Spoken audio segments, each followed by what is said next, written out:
हर एक बच्चे में डर होता है कि मैम जब हमारी परीक्षा में हिंदी का गद्यांश पद्यांश आता है तो परीक्षा में हमें संदर्भ कैसे लिखना है, व्याख्या कैसे करना है, किस तरीके से लिखेंगे कि हमारे बोर्ड परीक्षा में एक भी नंबर नहीं कटेगा। 2025 का आपने एक एक दिन बर्बाद कर लिया है, लेकिन फिर भी हर एक बच्चे के मन में ये प्रश्न आता है कि क्या आज और अभी से भी हम लोग अगर ऐसा सोच ले कि मैम एक एक दिन करके बेहतरीन तैयारी कर सकते हैं, तो ये बिल्कुल आप सही सोच रहे हैं और सही वक्त पर आप सोच रहे हैं। तो हम लोग आज के इस वीडियो में ये बात करने वाले हैं कि अगर 25 का एक एक दिन हमने बर्बाद कर लिया है और मैम चाहते हैं कि भाई हमें आगे बेहतर करना है, अपने बोर्ड एग्जाम में बेहतरीन स्कोर करना है, अपने माता पिता के सपनों को पूरा करना है, तो आपके भी अंदर ये सपना है कि मैम जैसे इन बच्चों ने स्कोर किया है, बेहतरीन स्कोर किया है, हर एक बच्चा ये स्कोर करना चाहता है। तो मैं आपको बता दूं, अभी भी इतना वक्त आपके पास है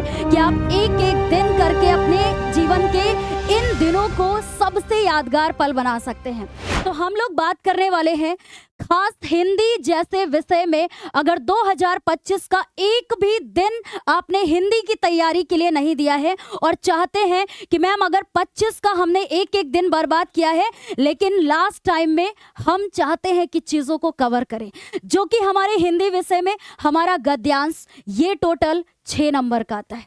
हिंदी पूरे हिंदी विषय में सबसे स्कोरिंग होता है ये, ठीक है ना। तो ये हमारा गद्यांश 6 नंबर का होता है और उसके बाद ये हमारा हिंदी का पद्यांश भी बेटा 6 नंबर का होता है। तो पहले हम लोग देखेंगे कि ये हिंदी में मैम ये जो जितने भी हमारे टॉपिक हैं ये कितने नंबर के होते हैं और कैसे हम लोग इनकी तैयारी करेंगे, ये भी इस वीडियो में हम लोग बात करेंगे, ठीक है ना। तो ये हमारा हिंदी का गद्यांश होता है 6 नंबर का और ये हमारा हिंदी का पद्यांश जो कि ये भी हमारा 6 नंबर का होता है और सबसे ज्यादा स्कोरिंग होता है बच्चों, ठीक है ना। उसके बाद जीवन परिचय, ये आपका एक गद्य खंड का यानी लेखक का जीवन परिचय करना होता है और एक आपको पद्य खंड का कवि का जीवन परिचय करना होता है। इसका मतलब मैम कि जीवन परिचय में सिर्फ और सिर्फ हमें 10 नंबर मिलते हैं। तो सोचिए कितना स्कोरिंग है ये आपके लिए। फिर उसके बाद अगर हम लोग बात करें कि मैम हिंदी में निबंध कैसे करना है, किस तरीके से करना है और ये कितने नंबर का आता है भाई, तो ये 7 नंबर का आता है।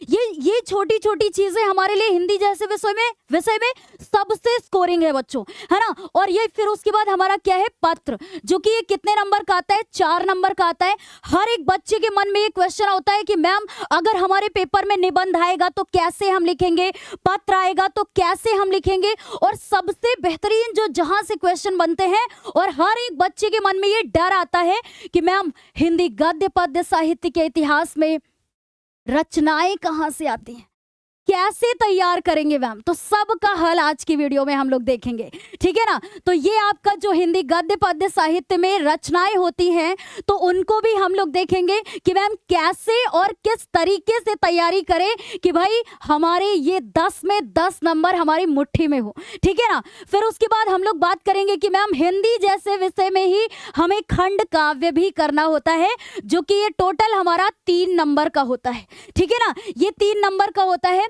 और फिर मोस्ट इंपॉर्टेंट कि मैम हिंदी में ही तो अनिवार्य संस्कृत भी करना होता है, ठीक है ना। तो अनिवार्य संस्कृत में आपका गद्यांश जो कि अनुवाद करने के लिए आता है, फिर होता है आपका पद्यांश जो कि आपका ये भी अनिवार्य संस्कृत में ही आता है और ये दोनों आपके 5-5 नंबर के होते हैं, ठीक है ना।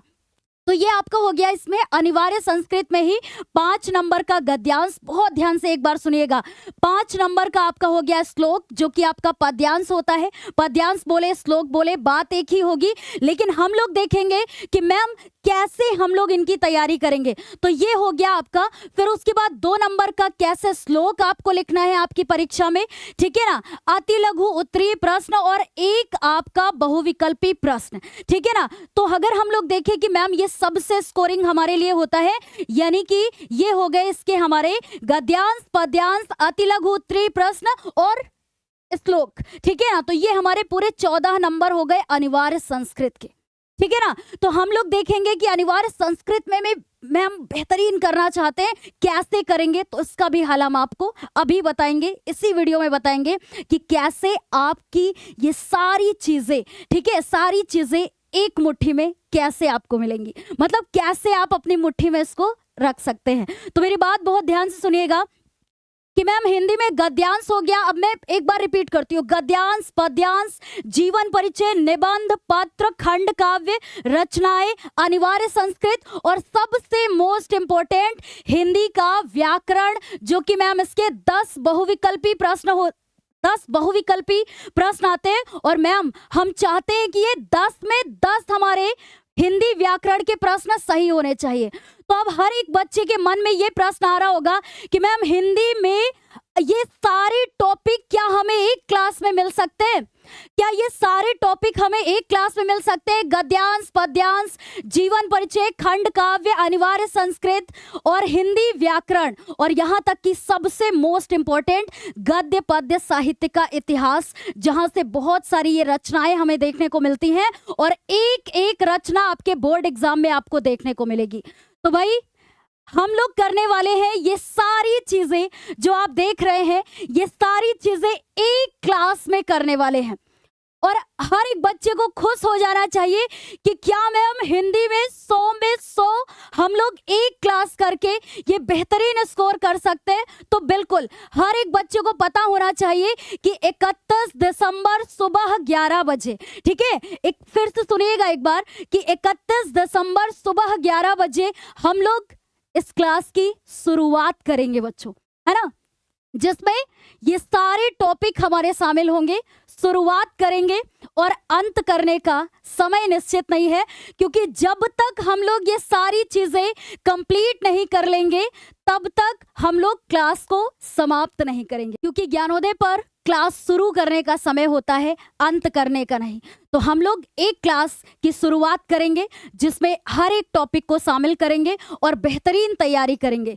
फिर से मैं आपको एक बार याद दिला दूं कि 2025 का आपने एक एक दिन बर्बाद कर लिया है, लेकिन 31 दिसंबर 2025 को आपको इन सारी गलतियों का एक साथ में सुधार कर लेना है और हमारे साथ सुबह 11 बजे से क्लास की शुरुआत करना है और मिल करके हम लोग अंत करेंगे। तो आप लोग को कमेंट करके बताना है कि कल सुबह 11 बजे कौन कौन हमारे साथ क्लास में लाइव आ रहा है।